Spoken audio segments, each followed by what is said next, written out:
본문에 나오는 베드로와 요한은 기도하기 위해서 성전으로 들어가고 있습니다.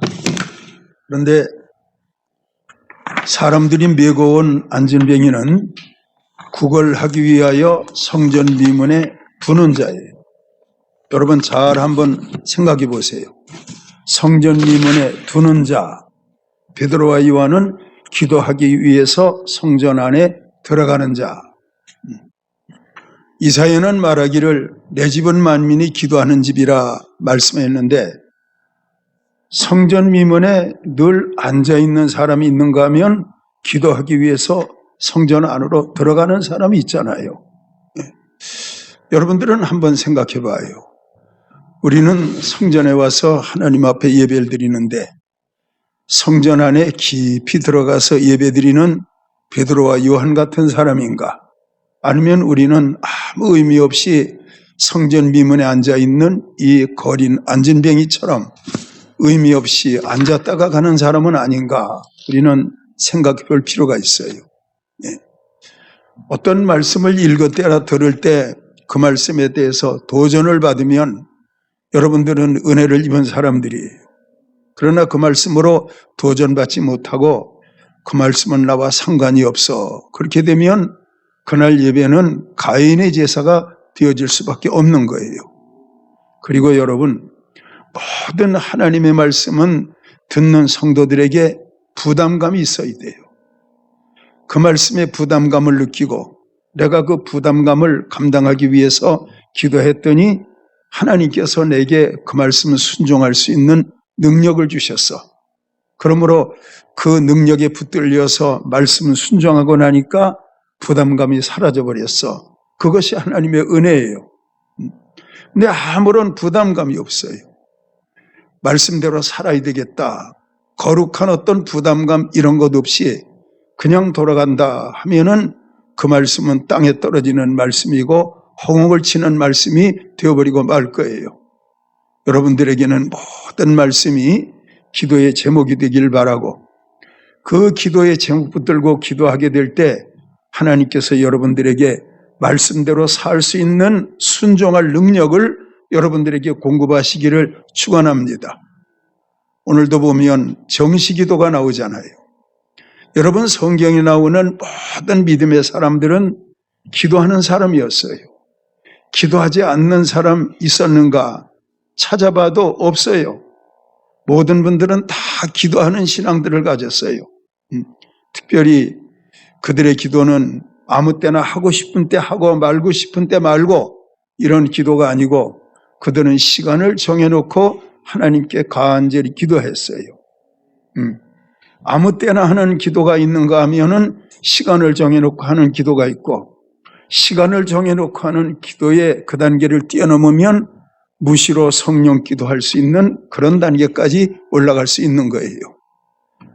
기도 안 하는 사람, 아무 때나 기도하는 사람, 하고 싶으면 하고 말고 싶으면 말고 그런 사람, 그런가 하면 하나님 앞에 시간을 정해놓고 그 시간이면 꼭 기도하는 거예요. 하나님도 그 사람이 기도하는 시간을 알아요. 그러니까 그 사람 기도하는 시간에 하나님이 와서 지키고 계시지 않겠어요? 그리고 기도 속에서 그 사람을 만나주시고 그 사람 마음 가운데 평안을 주시고 그 사람 마음 가운데 하나님의 신령한 영적 자원을 공급해 주시고, 하나님 그러시지 않겠습니까? 오늘 말씀 뛰기도 하며 걷기도 하며 이 제목인데, 뛰기도 걷기도 하는 이 마지막 단계에 있기 전에 베드로 요한이 정시기도의 사람이었음을 말씀하고 있습니다. 다니엘서 6장 10절에 있는 말씀을 보면 다니엘이 이 조서에 왕의 도장이 찍힌 것을 알고도 자기 집에 돌아가서는 윗방에 올라가, 옛날 개역성경에는 다락방이라고 했어요. 윗방에 올라가 예루살렘으로 향한 창문을 열고 전에 하던 대로 하루 3번씩 무릎을 꿇고 기도하며 그의 하나님께 감사하였더라. 여러분, 다니엘은요 예루살렘을 향한 창을 열고 하루에 3번을 기도하는데 그 기도가 다른 기도가 아니고 감사기도였어요. 감사기도. 우리가 일반적으로 생각할 때 감사하면 감사할 일이 있어야 감사하지 이렇게 생각하실 수 있는데 우리가 살아가는 데 있어서 항상 감사할 일만 있는 건 아니잖아요. 살다가 보면 몸도 아플 수 있고 또 경제적으로 어려움 올 수 있고 예기치 않던 어떤 불행한 일들이 우리에게 얼마든지 찾아올 수 있을 것인데 다니엘에게도 그런 일은 예외가 아니었어요. 그럼에도 불구하고 다니엘은 전에 하던 대로 하나님께 감사하는 기도를 했어요. 여러분들이 아실 것은 감사할 일이 아님에도 감사하면 하나님께서 감사할 일이 아닌 황무지 같은 그 사람의 환경 가운데 장미꽃이 피게 만드시고 그 사람의 환경이 감사할 일이 아니에요. 눈물의 골짜기예요. 근데 그 사람이 감사하였더니 눈물의 골짜기가 샘의 곳이 될 수 있도록 하나님께서 역전되는 복으로 역전되는 기적으로 그 사람에게 갚아주시고 은혜 주시는 거예요. 저는 오래전에 조윤기 목사님 설교를 생각해요. 등불을 감사하면 별빛을 주시고 별빛을 감사하면 달빛을 주시고 달빛을 감사하면 햇빛을 주시고 햇빛을 감사하면 천국빛을 주신다. 점점 좋아지잖아요. 여러분들의 생활은 어때요? 등불입니까? 별빛입니까? 달빛입니까? 있는 형편 속에서 감사할 수 있는 여러분들이 되기를 축원해요. 저의 기도는요, 항상 감사로 시작해요. 때로는 제가 감사하면서도 너무 감사를 자주 하다 보니까 나는 정말 진정성 있게 무게 있는 감사를 하는 건가 그렇게 저 자신을 돌이켜볼 때가 있는데 어쨌든 저는 늘 감사합니다. 여러분들에게도 다니엘처럼 감사가 습관이 되기를 축원합니다. 기도의 시작도 감사이고 기도의 중간도 감사이고 기도의 마지막도 감사인 것입니다. 감사의 씨를 뿌리는 자에게는 감사한 일로 열매를 맺게 하시고 모든 것이 합력하여 선을 이루게 하시는 하나님이신 거예요. 에베소서 6장 18절에 있는 말씀을 보면 조금 전에 말씀드린 대로 모든 기도와 간구를 하되 항상 성령 안에서 기도하고 이를 위하여 깨어 기도하기를 항상 힘쓰며 여러 성도를 위하여 기도하라. 바울의 말씀이에요. 무시로 성령 안에서 기도하라고 하네요.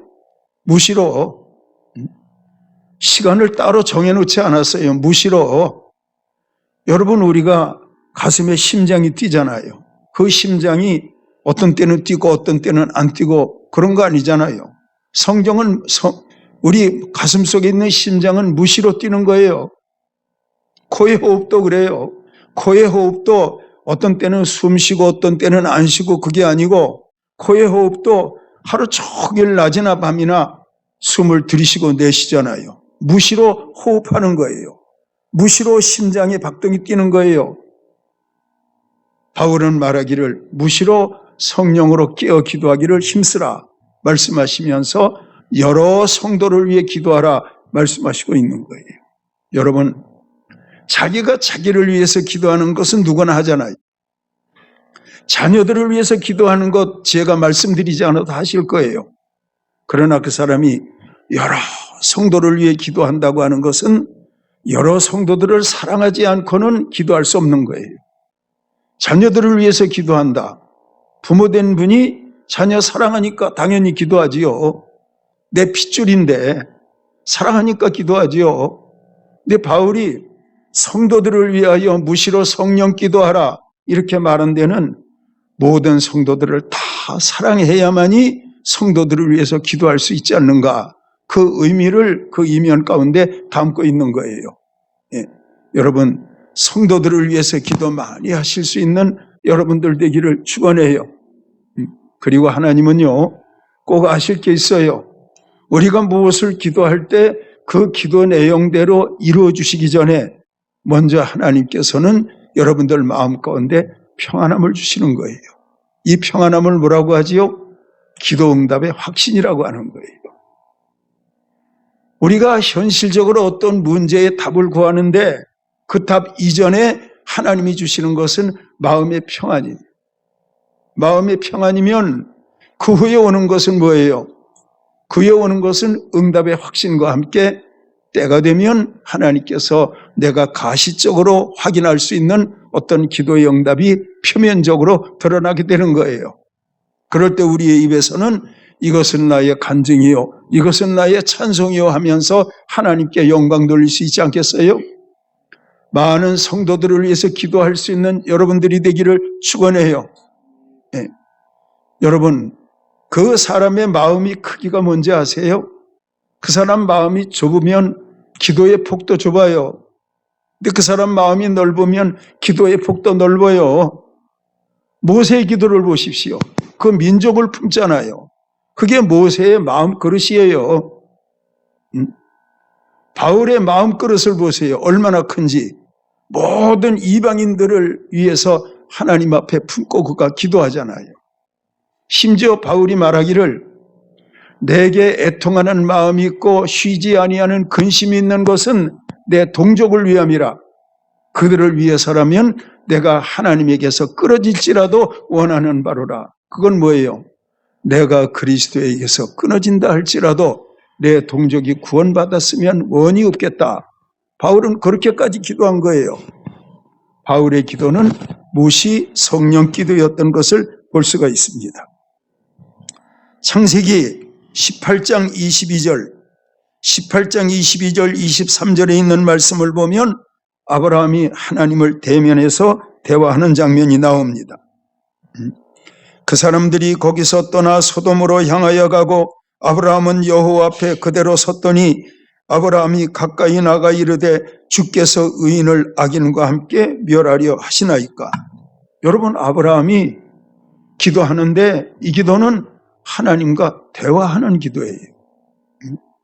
소돔성에 살고 있는 조카 롯이 하나님의 불심판으로 멸망당할까 봐 걱정되어서 그 하나님 앞에 아브라함이 하나님과 대화하듯 기도하는 이 기도의 모습은 여러분들이 하나님 앞에 부러워할 수밖에 없는 그런 기도의 모습인 거예요. 기도는 대화예요. 여러분들에게도 이런 수준의 기도가 있어지시기를 주님의 이름으로 축원합니다.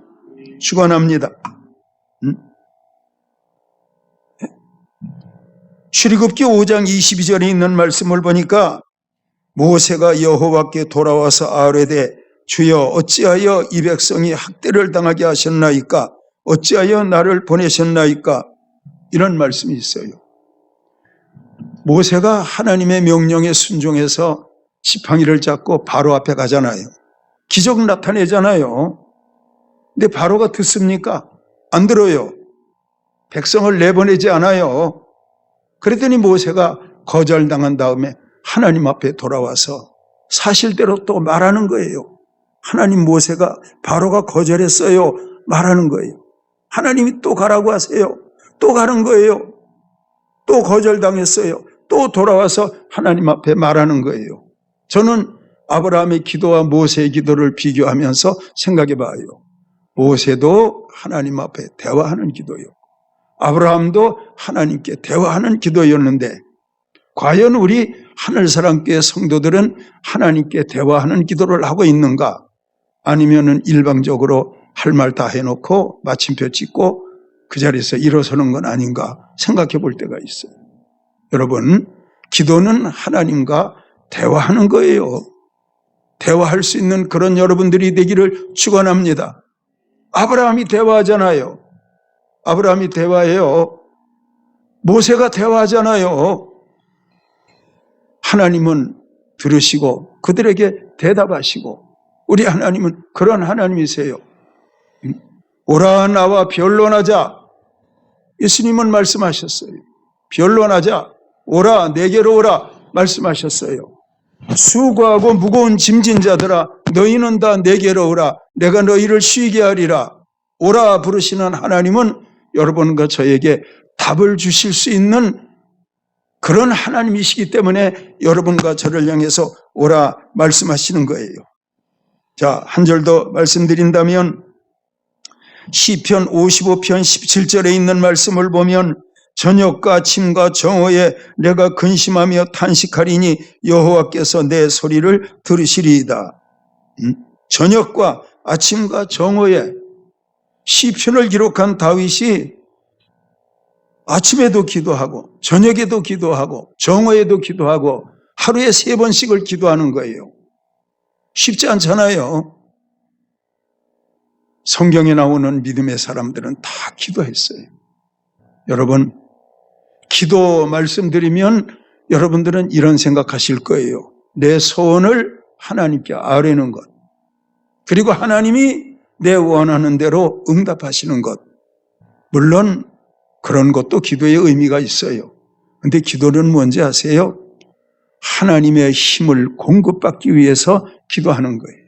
하나님의 힘. 설교하는 제게는 설교 방향에서 하나님의 힘이 있다니까요.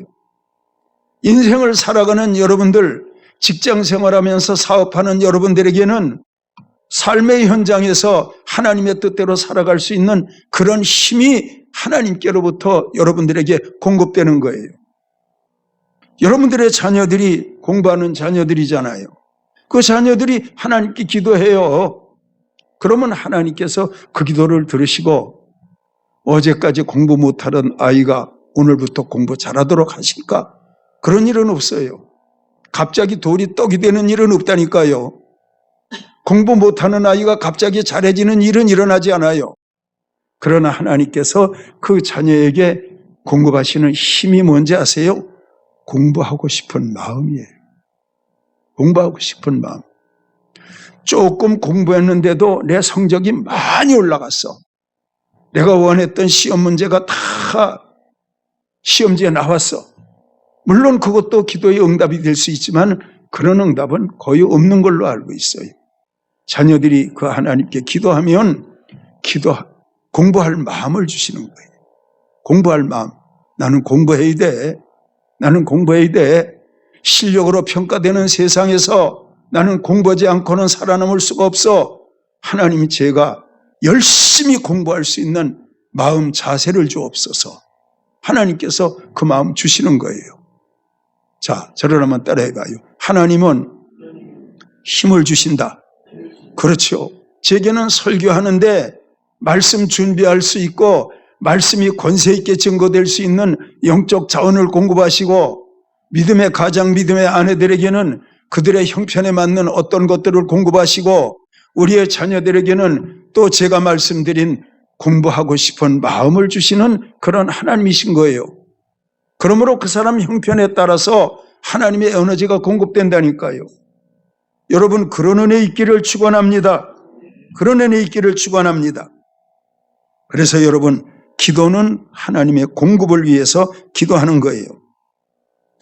골로새서 1장 11절에 있는 말씀을 보니까 그의 영광의 힘을 따라 모든 능력으로 능하게 하시며 기쁨으로 모든 견딤과 오래 참음에 이르게 하시고, 여러분 저를 한번 따라해봐요. 그의 영광의 힘을 따라 모든 능력으로 능하게 하시며, 하나님이 하나님의 힘을 공급하신대요. 그의 영광의 힘을 따라 모든 능력으로 능하게 하시며, 하나님께서 이렇게 공급하시는 거예요. 사람들은 그래요. 물질의 힘, 돈 가지면 다 할 수 있어. 맞아요. 근육의 힘, 그 힘 가지고 무거운 것들을 옮길 수 있어요. 근데 제가 살아보니까 경제의 힘도 중요하고 근육의 힘도 중요하지만 하나님께서 여러분들에게 주시는 마음의 힘은 얼마나 중요한지 몰라요. 그 사람이 계속 절망해요. 우울해요. 낙심해요. 근데 기도했더니 하나님께서 낙심하지 마라. 절망하지 마라. 담대하라. 하나님께서 그 사람 마음 가운데 담대함을 주었어요. 낙심이 물러갔어요. 염려가 물러갔어요. 절망이 물러갔어요. 하나님께서 영적 에너지를 공급하니까 그때부터 소망이 생겼어요. 그리고 담대한 마음이 생겼어요. 얼굴에 빛이 달라졌어요. 언어가 달라졌어요. 얼마나 감사해요. 제가 여러분 자주 말씀드리잖아요. 내면에서 달라지는 것 없이 환경에도 달라지는 것 없습니다. 이 설교 많이 했어요. 우리 한번 따라해봐요. 내 안에서 달라지는 것 없이 환경에도 달라지는 것 없다. 예, 내 안에서 달라지는 것 없이 환경에도 달라질 것 없어요. 그런데 사람들은 내 안에서 변화될 걸 생각하지 아니하고 환경만 구하는 거예요. 근데 하나님은 그게 아니에요. 여러분들에게 성령을 통한 영적 에너지를 공급하면 여러분들의 어두웠던 마음이 그 에너지로 말미암아 밝아지는 거예요. 얼마나 중요해요. 그런 은혜가 있기를 바랍니다. 자, 한번 잘 들어봐요. 들것에 실린 중풍 환자가 천장에 구멍이 뚫어지면서 예수님 앞에 달아 내려졌어요. 그 사람의 마음은 어때요, 지금? 중풍으로 지금까지 살아왔어요. 만약 예수님 앞에서 병 고침 받지 못한다면 그 사람의 인생은 더 바랄 게 없어요. 그냥 그 중풍병으로 살다가 죽을 거예요. 근데 예수님께서 중풍 환자의 마음 가운데 병자 고치기 전에 하신 말씀이 뭐예요? 죄사함 받으느니라. 죄사함 받으느니라. 죄사함 받고 나니까 중풍 환자의 마음 가운데 평안함이 왔어요. 마음이 밝아졌어요. 내면에 이루어진 거예요. 그랬더니 몸에 이루어지는 역사가 일어났다니까요. 그래서 여러분, 영적인 세계는 내 내면에서 이루어지면 몸에 이루어지고, 몸에 이루어지면 환경에 이루어지고, 환경에 이루어지면 현재와 미래 속으로 이런 놀라운 일은 계속 연결성을 가지고 진행되는 거예요. 그런 은혜가 있기를 바랍니다. 다시 한번 들어봐요. 그의 영광의 힘을 따라 모든 능력으로 능하게 하시며, 놀랍잖아요. 그 영광의 힘을 따라 모든 능력으로 능하게 하시며, 하나님은 이렇게 일하시는 하나님이신 거예요. 기도할 때마다 하나님의 힘이 여러분들에게 공급되기를 바랍니다. 그리고 예배 다 마치고 돌아갈 때도 내 마음 밝아졌어. 나는 잘 될 거야. 하나님이 잘 될 것 같은 내 마음을 주셔서 그렇게 큰 소리치며 돌아갈 수 있는 여러분들이 되기를 축원해요. 그렇게 되기를 축원해요. 저는 지난주에 어떤 한 편의 설교를 들을 기회가 있었는데 여느 설교보다 너무 설교가 은혜롭더라고요. 너무 은혜로워요. 근데 그 설교 끝에 그분이 하시는 말씀이, 여러분, 나는 항암 치료를 31번을 받았습니다. 그러시는 거예요. 항암 치료 여러분 받는 거 보통 아니거든요. 엄청 힘든 건데 항암 치료를 31번이나 받았대요. 그런데 여러분, 항암 치료 받으면서 꾸준히 강단에서 말씀 전하는 일을 잘 감당했대요. 하나님이 결국 건강 주신 거예요. 근데 그런 아픔의 시간과 아픔의 세월이 자기 안에 축적된 가운데서 하나님의 에너지가 함께 공급되니까 늘 설교 속에 사는 저도 그분의 설교를 들으면서 은혜를 받았다니까. 바로 그런 거예요. 그러므로 여러분, 우리는 모든 것이 항상 편안하고 잘 나가고 할 때는 그 사람의 영적 진액이 나오질 않아요. 그 사람의 형편이 어렵고 힘들고 한데 그래도 눈물을 흘리면서 힘들어하면서 하나님께 기도했더니 하나님께서 그 사람 마음에 평안 주시고 그 다음에 건강 주신 거예요. 이게 영적 순서예요. 깨달아지기를 축원합니다. 은혜 되기를 축원합니다. 이 베드로가 이 사람을 일으키는데 오른손을 잡아 일으켰다. 그러니까 어떤 설교자는 그러더라고요. 오른손을 잡아 일으켰다. 깨달았다고. 뭐냐고. 베드로가 왼손잡이였어. 그게 뭐 중요합니까? 베드로가 왼손잡이니까 그 사람 오른손을 잡아 일으켰다, 그거예요. 근데 여러분, 그보다 중요한 것은 베드로가 이 안진병이를 향하여 명령할 때 명령한 이 말씀의 내용, 여기에 여러분들이 주목해야 돼요. 우리 한번 따라해봐요. 은과 금은 내게 없거니와. 예, 은과 금은 내게 없거니와. 은과 금은 없다네요. 은과 금은 없다네요. 근데 여러분 아실 것은 은과 금이 있어야 될 자리에 예수 그리스도가 충만하게 채워진 거예요. 이것도 한번 따라해봐요. 은과 금이 있어야 할 마음의 자리에 예수 그리스도가 채워졌다. 은과 금은 내게 없다. 은과 금은 없어. 근데 예수가 그 마음 가운데 채워졌잖아요. 여러분 돈 좋아하잖아요. 왜 돈을 좋아하느냐? 돈으로 할 수 있는 일이 많아요. 여러 가지 구입하고 살 수 있는 것들도 많아요. 그것이 있으면 우리가 힘이 생겨요. 그것이 없으면 어깨가 처진다니까요. 근데 영적으로 깊이 들어가 보면 은도 금도 예수님 안에 있는 거예요. 은도 금도 예수님 안에 있어요. 그래서 예수 그리스도 안에는 온갖 보화가 감춰져 있느니라. 바울은 이 사실을 깨달으니까 예수 그리스도 안에는 모든 보화가 감춰져 있느니라. 그렇게 고백하잖아요. 여러분들에게도 그런 은혜 있기를 바라요. 그리고 여러분들 저는 이렇게 말씀드리고 싶어요. 은금이 풍성한 부자가 되기 전에 예수로 말미암은 부유한 자가 되십시오. 저는 이 사실을 꼭 말씀드리고 싶어요. 저 여러분들이 다 부자 되기를 원하거든요. 헌금 많이 하기를 원하거든요. 선교사도 파송하기를 원하거든요. 물질로 할 수 있는 것들이니까. 그런데 그보다 중요한 것은 여러분 안에 예수님 충만이에요. 예수님 충만이에요. 이 사실을 깨달았던 바울이 그리스도 안에는 하나님의 모든 신성이 충만하다. 바울이 예수 그리스도를 발견하고 보니까 하나님의 모든 신성이 예수님 안에 충만하다. 하나님의 모든 것이 예수님 안에 충만하다. 그런데 알고 보면 우리가 건강을 구하고 물질을 구하고 이것은 부분적인 것을 구하는 거예요. 그런데 예수를 내 안에 충만하기를 원하면 이것은 본질의 것을 구하는 거고 전체를 구하는 거예요. 그런 은혜 있기를 축원해요.